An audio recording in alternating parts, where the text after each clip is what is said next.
علیکم، آپ دیکھ رہے ہیں city 11 news Pakistan HD۔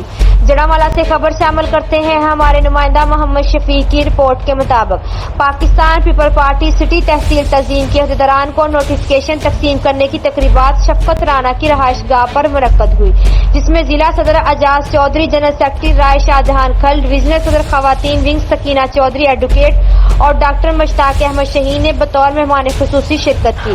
Notification کے مطابق دلاور علی خان، سٹی صدر سہیل ملک، سٹی جنرل سیکرٹری ملک خرم شہزاد، سیکرٹری انفارمیشن حکیم عمران، فنانس سیکرٹری سید ناصر، جوائنٹ سیکرٹری شہباز گجر اور صوبیدار قاسم فوجی دیگران کو بطور عہدیداران نامزد کیا گیا۔ اس موقع پر خطاب کرتے ہوئے ضلع صدر محمد اعجاز چودھری، جنرل سیکرٹری رائے شاہ جہان کھل اور دیگر نے کہا کہ پارٹی کارکنان جماعت کا قیمتی اثاثہ ہے۔ کارکنان کو جائز مقام دے کر ہر پارٹی مضبوط اور مستحکم ہوتی ہے۔ پارٹی عہدیداران بلاول بھٹو زرداری کے جانثاروں کا قافلہ ہے، جو شہید ذوالفقار علی بھٹو اور شہید محترمہ بے نظیر بھٹو کے مشن کو پایہ تکمیل تک پہنچانے کے لیے ہر ممکن کوشش کرے گا۔